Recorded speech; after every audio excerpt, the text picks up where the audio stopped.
నమస్తే, welcome to NSTV news. ముందుగా ముఖ్యాంశాలు. అలియాబాద్ మున్సిపాలిటీ పరిధిలోని సెంట్రల్ బ్యాంక్ ఆఫ్ ఇండియా ఆధ్వర్యంలో కేంద్ర ప్రభుత్వ పథకాలపై అవగాహన కార్యక్రమం నిర్వహించారు. ఈ కార్యక్రమంలో central bank of India corporate general manager AD Srinivas, Hyderabad zonal head Dara Singh Nayak, regional Dilip Kumar Bharadwal, Aliabad branch manager S Madhuri, regional marketing chief manager K Umajanaki మరియు బ్యాంక్ సిబ్బంది పాల్గొన్నారు. డ్వాక్రా మహిళలకు 5,36,22,000 రూపాయల చెక్కులను అందజేశారు. ఆర్గనైజ్ చేయడం, మమ్మల్ని ఇక్కడ రప్పించడం చాలా సంతోషంగా ఉంది. ఈరోజు ఈ కార్యక్రమానికి సెంట్రల్ బ్యాంక్ ఆఫ్ ఇండియా కేంద్రీయ కార్యాలయం నుండి జనరల్ మేనేజర్, మా guardian general manager Shri Srinivas garu, దాంతోపాటు రిజర్వ్ బ్యాంక్ ఆఫ్ ఇండియా నుండి రెహమాన్ గారు, ఏజీఎం రెహమాన్ గారు వచ్చారు.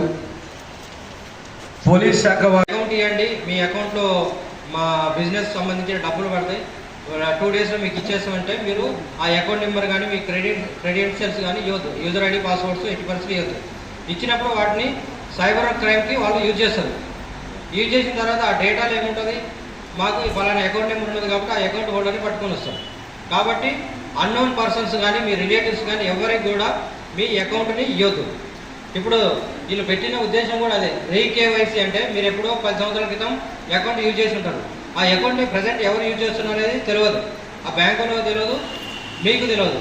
అంటే మీరు వాడట్లేదు అనుకో, అది వేరే వాళ్ళు యూజ్ చేస్తే మీకు ఇబ్బంది కదా. రికార్డెడ్గా మీరు తప్పు చేసిన వాళ్ళు అవుతారు. కాబట్టి మీ అకౌంట్లు ఎవరికి ఇవ్వద్దు.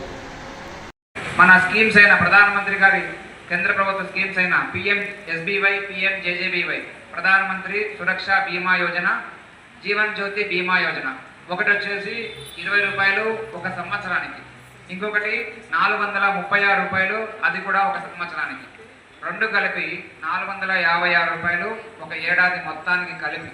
అంటే ఒక రోజుకి ₹1.15, ₹1.25 ఖర్చుతో మన జీవితాలకి రూపాయల వరకు ప్రమాదవశాత్తు ఏమైనా జరిగినా, ప్రాణం ఉన్నా లేకున్నా ఈ మొత్తం ప్రాణంతో ఉన్న వాళ్ళకే వస్తుంది, లేదంటే వాళ్ళ నామినేషన్ చేసుకున్న వాళ్ళకే వస్తుంది.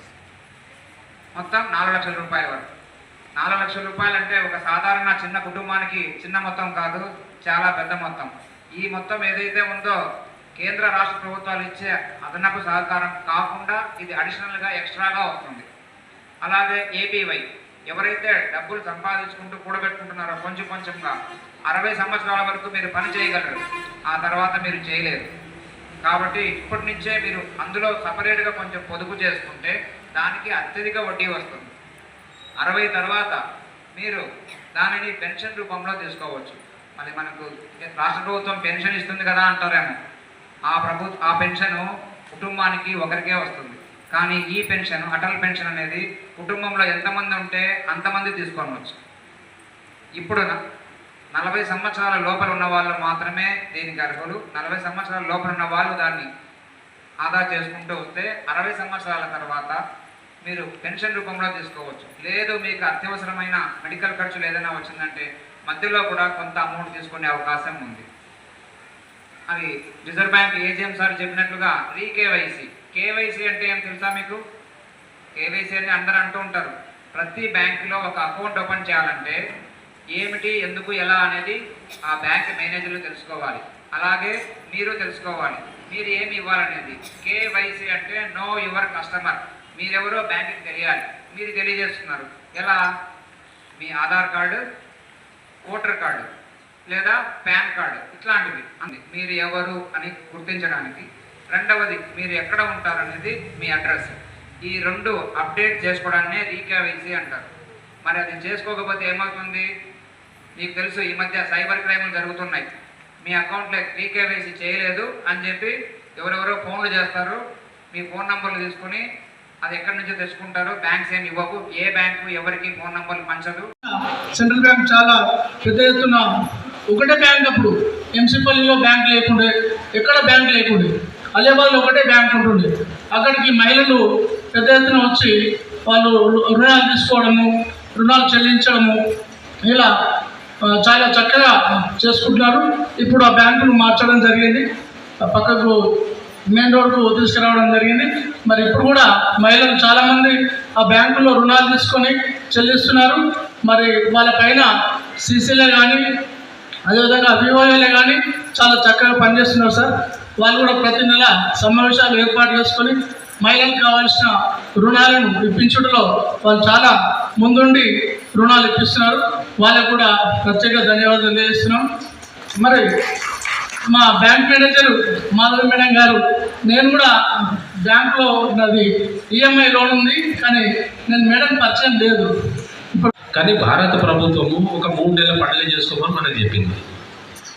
నేను తెలుగులో ఎందుకు మాట్లాడుతున్నా అంటే నేను కూడా తెలుగు అంటే మన రెహమాన్ గారు కానివ్వండి, సార్ మా రీజనల్ హెడ్ గారు కానివ్వండి, వాళ్ళకి భాష నాకు లేకుండా ఈవెన్ నేను బాంబేలో చేస్తున్నా కానీ నేను ఇదే హైదరాబాద్ నుండి వచ్చిన తెలంగాణ బిడ్డనే కనుక తెలుగులో మాట్లాడుతున్నాను. మనం ఒక 3 నెలల పండుగ చేసుకోమని చెప్పింది. అది ఏం పండుగ అంటే ఇక్కడ రాసింది 3 నెలల ఆర్థిక సమావేశ సంతృప్తి ప్రచార పథకం. ఈ ప్రతి గ్రామంలో, ప్రతి గ్రామ పంచాయతీలో ఇటువంటి సమావేశాలు నిర్వహించి యాక్చువల్లీ ఏంటి అన్నది చెప్పాలంటే ఓన్లీ ఇక్కడ కూర్చున్న ఒక 200 మంది కానివ్వండి, 250 మంది తోటి సరిపోతుంది. రేపు పొద్దున మీరు మీ ఇంటికి వెళ్ళిన తర్వాత లేదంటే సాయంత్రము మీ ఎవరితోటైనా